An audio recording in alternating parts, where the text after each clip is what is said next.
दोस्तों, आजकल धर्म संसद का नाम आते ही मारो पकड़ो काटो और नरसंहार तक की बातें सहन में आती हैं। लेकिन भारत में एक सर्वधर्म संसद धर्म संसद ऐसी भी है जो कि यहाँ पर अमन और शांति कायम करने के लिए काम करती है। इसके डेलीगेशन ने अभी हाल में मणिपुर का दौरा किया और उस डेलीगेशन के एक सदस्य श्री अंजारुल बारी साहब आज हमारे साथ हैं। तो अंजारुल बारी साहब, आपका इस कार्यक्रम में स्वागत है। जी शुक्रिया। सबसे पहले आप संक्षिप्त में 2-3 पंक्ति में ये बताएं, ये धर्म संसद क्या है, इसका जो है वो थोड़ा सा इंट्रोडक्शन करा दें। देखिए सर्वधर्म संसद ये तमाम धर्मों के जो धर्मगुरु हैं, तमाम धर्म के जो बड़े रिलीजियस लीडर हैं, उनका एक यूनाइटेड प्लेटफॉर्म है जिसमें हिंदू भी हैं, सिख भी हैं, ईसाई हैं और तमाम जो हिंदुस्तान के छोटे बड़े मज़ाहिब हैं, धर्म हैं, उन तमाम धर्मों के जो बड़े धर्मगुरु हैं वो इससे जुड़े हुए हैं। और इसकी इब्तिदा हम आपको बताएं कि तकरीबन सन 2000 के आसपास इसका उस वक्त स्थापना की गई थी जब स्वामी अग्निवेश और जमा इस्लामी के पूर्व अध्यक्ष मौलाना सिराजुल हसन साहब और मौलाना मोहम्मद रफीक कासमी साहब वगैरह थे। वो तमाम के तमाम लोगों ने मिल करके इसको एक आपसी भाईचारे को बढ़ावा देने के लिए इसका गठन किया था। और उस वक्त जब आपको याद होगा कि गोधरा में गुजरात में जब फसादात हुए थे सन 2002 में, तो उस वक्त बड़े पैमाने पर जो है इस संगठन ने अपना काम किया था और वहां जा करके तमाम हालात का जायजा लिया, लोगों के बीच में आपसी इत्तेहाद को, आपसी यूनिटी को एक तरह से कंबाइन करने के लिए, लोगों को आपस में जोड़ने के लिए बाकायदा वहां पर उसने विजिट किया। इसके बाद आपको याद होगा कि ग्राहम स्टेन्स की जब हत्या की गई थी तो यही धर्म संसद के लोग थे कि तमाम के तमाम लोग उड़ीसा गए थे, वहां जो है ग्राहम स्टेन्स के यहाँ लोगों से मुलाकात की थी। लोगों को यह भरोसा दिया गया था कि जिन लोगों ने भी इस तरह की चीजें की हैं वो लोग जो है जाहिर है कि इंसानियत के लिए ये एक बदनुमा दाग है और उन्होंने उस वक्त भी अपना एक रोल प्ले किया। ठीक उसी तरह से जब मुजफ्फरनगर उत्तर प्रदेश का जो बड़ा ही मशहूर दंगा हुआ था, वहां पर जब ये तमाम चीजें हुई तो वहां पर भी इस धर्म संसद के जो लोग हैं वो वहां पर गए। हालांकि उस वक्त भी जो इंतजामिया है उसने वहां पर उन्हें इजाजत नहीं दी थी। नतीजा ये हुआ कि वो लोग वहां पर गए और उन्होंने एक दूसरे से हाथ जब उठा करके रोड पर वो पैदल चल रहे थे तो ऊपर से चाहे जो है जाट बिरादरी हो या मुस्लिम बिरादरी हो, जिन जिन इलाकों से वो गुजरे ऊपर से उनके ऊपर फूल बरसाए गए थे। तो ये तमाम चीजें रही हैं धर्म संसद के से जुड़े हुए लोगों की। उनकी कोशिश यही है कि किसी तरीके से अमन और आष्टी का पैगाम आम किया जाए। हालांकि इसका जो एक मेन मोटिव ये है कि इंटरफेथ जो अलग अलग रिलीजन के लोग हैं, अलग अलग धर्म के लोग हैं, उनके बीच में इंटरफेथ डायलॉग किया जाए। और यही वजह है कि धर्म संसद से जुड़े हुए जो धर्म गुरु हैं, हालांकि इससे पहले आपको याद होगा स्वामी अग्निवेश जी जो इसके राष्ट्रीय कन्वीनर हुआ करते थे पहले, अपनी वो पहले इसके कन्वीनर हुए। वो पूरी दुनिया में जहां जहां इंटरफेथ के जो है सम्मेलन हुआ करते थे स्पेशली उनको बुलाया जाता था। उनके बाद यही चीज जो है गोस्वामी सुशील जी महाराज वो उनके हाथ में इसकी जिम्मेदारी आई है और वो जो है इस चीज को लेकर के आगे बढ़ रहे हैं। इसी कड़ी में इसी मंशा के साथ कि तमाम लोग वहां पर जाएं और जो भी कम्युनिटीज के लोग हैं, जिस तरह से ये तमाम मणिपुर के हालात हैं, जाहिर है कि तमाम लोग इससे विचलित हैं, तमाम लोग इससे परेशान हैं कि आखिर ये जातीय हिंसा में किस तरह से बदल रहा है। अगर इसे फौरन रोका ना गया तो उसके बहुत ही गंभीर परिणाम देखने को मिल सकते हैं। और इसी मकसद के तहत मणिपुर का सर्वधर्म संसद का एक डेलीगेशन विजिट करके आया है और उसने वहां पर तमाम चीजों को देखा है। आपने बहुत अच्छा बताया, इसलिए कि हमारा मीडिया तो जिस धर्म संसद के बारे में बताता है उनको सुन करके जो है वो लोगों की रूह कांप उठती है। लेकिन ऐसे में जबकि सरकार जो है वो कुंभकर्ण की नींद सो रही है और हमारे प्रधानमंत्री ने अभी तक इस पर अपनी चुप्पी नहीं तोड़ी है, धर्म संसद ने एक इतना बड़ा फैसला किया कि दिल्ली से मणिपुर इम्फाल जाए। तो आप जरा एक दो तीन चार प्रतिनिधि मंडल के लोगों के बारे में भी बताएं जो इसमें शामिल थे। देखिए, जैसा कि मैंने आपको बताया कि सर्वधर्म संसद के जो राष्ट्रीय कन्वीनर है गोस्वामी सुशील जी महाराज हैं। वो सनातन धर्म से जुड़े हुए हैं।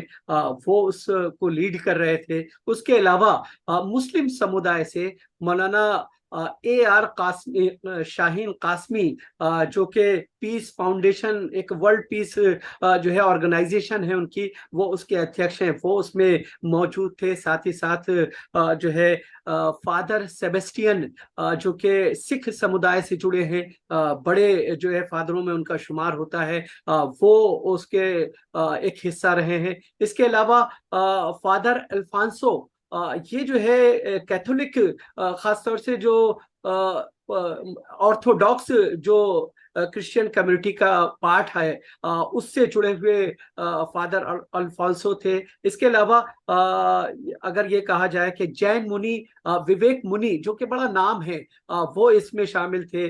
जैनियों का एक दूसरा दिगंबर जो सेक्टर कहा जाता है, सेक्ट है, उसके भी लोग उसमें जुड़े हुए थे।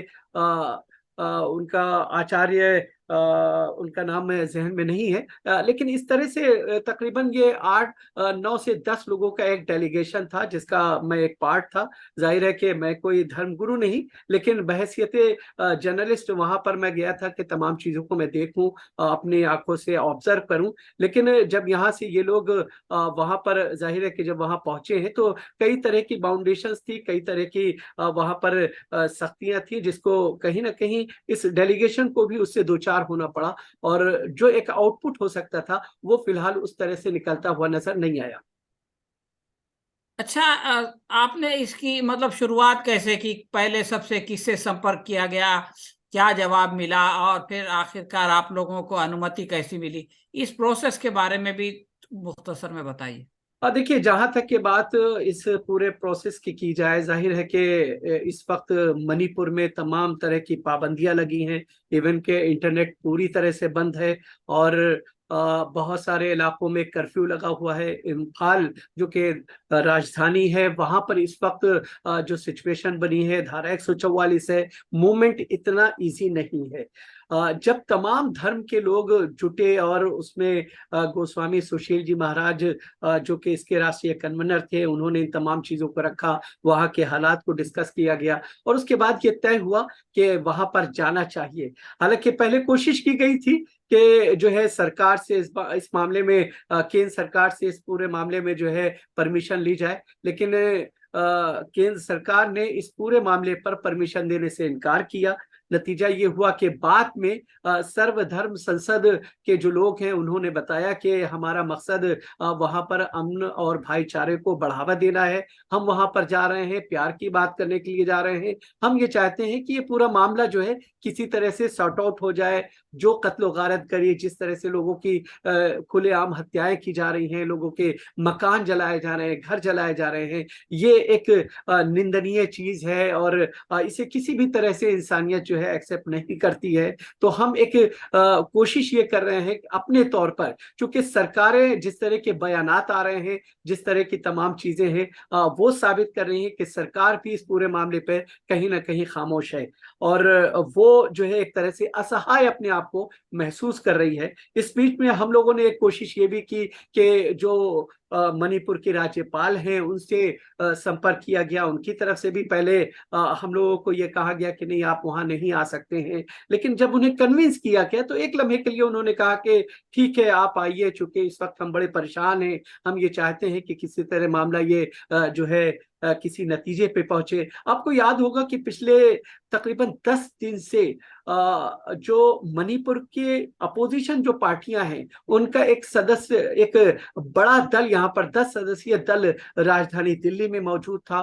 उसने लाख कोशिशें की, प्रधानमंत्री नरेंद्र मोदी से मुलाकात कर हालात पर चर्चा की जाए, इस मामले को किसी तरह से सॉर्ट आउट किया जाए। लेकिन वहां से समय नहीं मिल पाया, चूंकि प्रधानमंत्री को विदेश का दौरा करना था। इसके अलावा गृह मंत्रालय से भी उन्होंने कोशिश की, लेकिन उस तरफ में किसी तरह की फिलहाल कोई कामयाबी मिलती हुई नजर नहीं आ रही थी। तो ऐसे हालात में धर्मगुरुओं ने ये समझा कि शायद हमारे जाने से कोई पॉजिटिविटी, कोई एक बेहतर साइन जो है आएगा। तो लास्ट मोमेंट पे जो पहले परमिशन नहीं दी जा रही थी, गवर्नर की तरफ से ये संकेत दिया गया कि नहीं ठीक है, आप मणिपुर आए, आप हमसे मिले, हम इस पूरे मामले पर बातचीत करेंगे। क्योंकि धर्म गुरुओं का कहना यह था कि हम यहाँ पर आकर के आपसे मुलाकात करना चाहते हैं, अगर हमें मौका दिया जाएगा तो हम और भी जगहों पर जाना पसंद करेंगे, लोगों से मुलाकात करेंगे। लेकिन चूंकि वहां पर उस तरह का माहौल नहीं था, तो गवर्नर की तरफ से साफ इनकार किया गया। लेकिन उन्होंने कहा कि आप आ जाएं। जब हम वहां पहुंचे, यानी ये 10 सदस्यीय दल जब वहां पर पहुंचा, तो सीधे एयरपोर्ट पर बहुत सारी एजेंसीज के लोग थे। उन्होंने जो है कई तरह के सवालात किए, लेकिन बाद में जब उन्हें ये बताया गया कि भाई हम जो है गवर्नर की इजाजत के बाद ही यहाँ पर आए हैं, तो खैर उसके बाद जो है गवर्नर हाउस तक हमें वहां पहुंचाने में मदद की गई।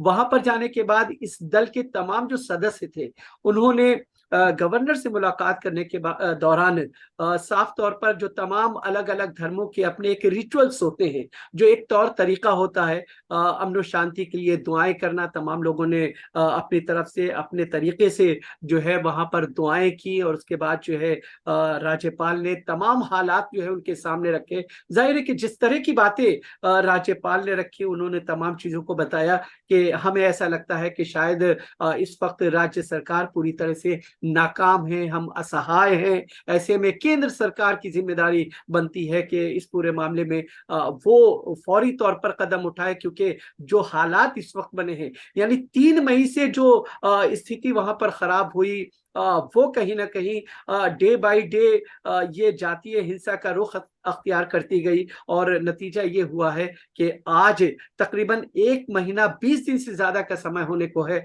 और वहां पर जो है हालात किसी तरह से सुधरने का नाम नहीं ले रहे हैं।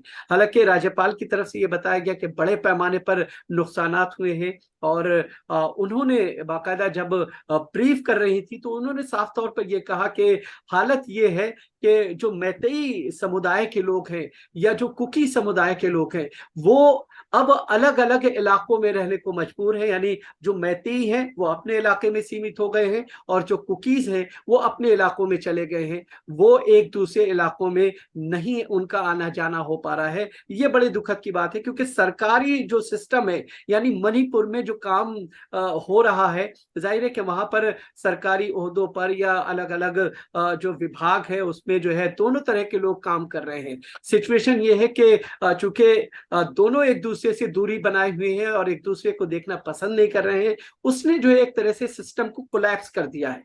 ऐसी स्थिति में जो है हालात काफी संगीन बने हुए हैं, और इसी चीज को सामने रखते हुए सर्वधर्म संसद के लोगों ने ये विजिट किया और उनको भरोसा दिया कि हम ईश्वर से इस बात की कामना करते हैं कि मणिपुर के हालात जल्द से जल्द नॉर्मल हो और जिंदगी जो है मामूल के मुताबिक जल्द से जल्द लौटे, ताकि लोगों के अंदर खुशियों का माहौल एक बार फिर से पैदा हो सके। देखिए, ये इस हिंसा के वाकयात को जो है वो 50 दिन हो चुके हैं, जैसा कि आपने बताया। इस बीच एक मर्तबा गृह मंत्री 29 तारीख, पिछले महीने की 29 तारीख को वहां गए, और वहां पे उन्होंने बहुत कुछ आश्वासन भी दिया कि हम ये कर देंगे, इस तरह से शांति कायम हो जाएगी। लेकिन उसके बाद 14 जून को एक बहुत बड़ा वाकया हुआ, जिसमें 9 लोग मारे गए। और फिर ये सिचुएशन पैदा हुई कि बीजेपी के जो विधायक हैं उनके घरों के बाहर, बल्कि सांसद के घर के बाहर भी धमाका हो गया, और उनमें से 8 विधायकों ने जो है वो केंद्र सरकार को एक मेमोरेंडम भी दिया कि भाई वो कुछ न कुछ करे। तो ये जो सिचुएशन पैदा हुई है, इसके लिए आपकी मुलाकात राज्यपाल से हुई। तो इस मुलाकात के बाद आपने क्या महसूस किया? इसके लिए मुख्य जिम्मेदारी किस पर जाती है?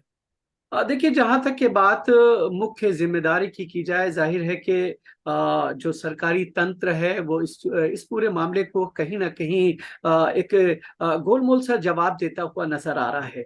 और शायद इस चीज को महसूस करते हुए ही अब हाई कोर्ट ने इस पूरे मामले पे, जो कि 5 जुलाई को इस पूरे मामले पर सुनवाई होगी मणिपुर हाई कोर्ट में, और उससे पहले जो है हाई कोर्ट ने साफ तौर पर केंद्र सरकार और राज्य सरकार दोनों से ये कहा है कि वो अपनी एक रिपोर्ट जो है वहां पर सबमिट करें ताकि हम किसी नतीजे पर पहुंच सकें। और इसके अलावा हम आपको बताएं कि हाई कोर्ट ने उस जो मैतेई MTU करके जो ट्रिब्यूनल है यानी उसकी भी एप्लीकेशन को स्वीकार किया और ये कहा कि जो संशोधन होना चाहिए, जो एक आपको याद होगा कि पिछले फरवरी में जो ये 27 फरवरी के आसपास जो एक हाई कोर्ट की तरफ से एक वो दिया गया था, फैसला दिया गया था, उसमें संशोधन के लिए जो ट्रिब्यूनल है वहां का, उसने एक तरह से जो है एक एप्लीकेशन डाली थी कि इस पर संशोधन किए जाने के लिए एप्लीकेशन एक्सेप्ट की जाए। तो हाई कोर्ट ने उस चीज को भी एक्सेप्ट किया है। लेकिन कहीं ना कहीं सरकार की और जो प्रशासन है उसकी एक लापरवाही है और ये तमाम लोग उस चीज को समझ रहे हैं, लेकिन हालात इतने खराब हो चुके हैं कि कोई किसी पर भरोसा करता हुआ नजर नहीं आ रहा है। यही वजह है कि चूंकि आपने जैसे बताया कि 3 दिन तक गृह मंत्री वहां पर मौजूद रहे, उन्होंने हर छोटे बड़े नेता से मुलाकात की, बातचीत की, सबको भरोसे में लेने की कोशिश की है।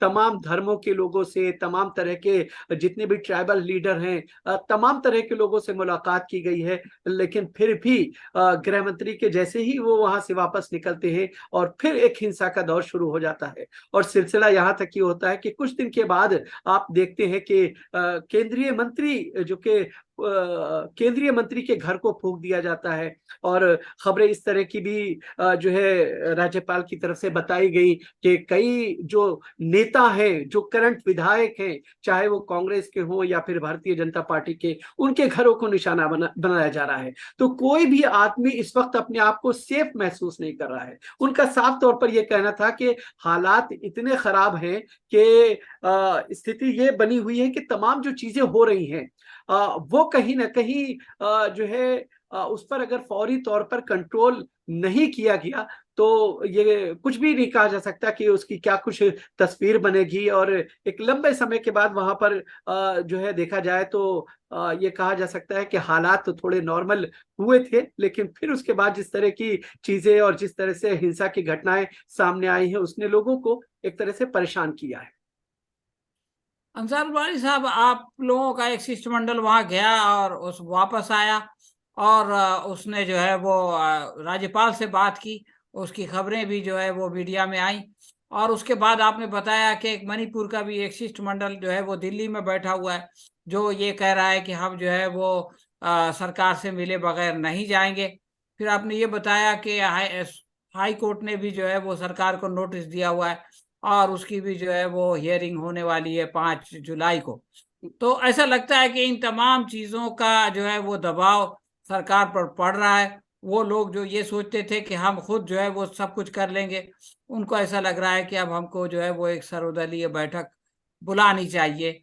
और उसकी घोषणा भी हो गई है, 24 जून को जो है वो सर्वदलीय बैठक होने वाली है। लेकिन हैरत की बात यह है कि 24 जून को प्रधानमंत्री भारत में नहीं है। इसका मतलब ये है कि प्रधानमंत्री खुद जो है वो उस मीटिंग में मौजूद नहीं रहेंगे। तो अब एक ऐसी भी इतनी सेंसिटिव इशू पर इतने दिनों के बाद एक मीटिंग हो रही है और उसमें खुद प्रधानमंत्री जो है वो मौजूद नहीं रहेंगे, तो हम उससे क्या अपेक्षा करें, उसमें क्या होगा?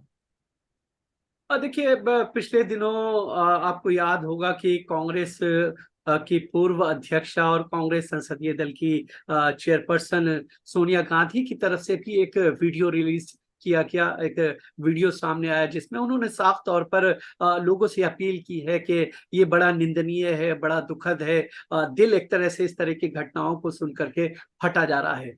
तो बराबर विपक्ष के निशाने पर भी सरकार है, लेकिन जब धर्मगुरुओं का किसी इस तरह के उसमें इन्वॉल्व हो जाना और जब धर्मगुरु इस तरह की चीजों को सामने लेकर के आते हैं तो कहीं ना कहीं सरकार के ऊपर एक मोरल जिम्मेदारी बनती हुई नजर आती है। शायद इस चीज को यहाँ पर जो है गृह मंत्रालय ने महसूस किया कि कहीं ना कहीं उनको लगता है कि ये जो चीज है अब जो धर्मगुरु जिस तरह से इन्वॉल्व हुए हैं और उन्होंने इस पूरे मामले में पहल की है, तो उनको एक आस नजर आई है कि कहीं जो है एक उम्मीद की किरण नजर आई है। यही वजह है कि उन्होंने बातचीत का सिलसिला शुरू किया है, तमाम जो विपक्षी नेताओं के साथ बैठ करके उनको ब्रीफ करेंगे। इसके अलावा जो दल वहां पर गया था उनके लोगों से भी, उस दल ने भी एक तरह से गृह मंत्री से मुलाकात करने के लिए समय मांगा है। वो कब समय दिया जाता है, जाहिर है कि उस चीज का इंतजार है, लेकिन एक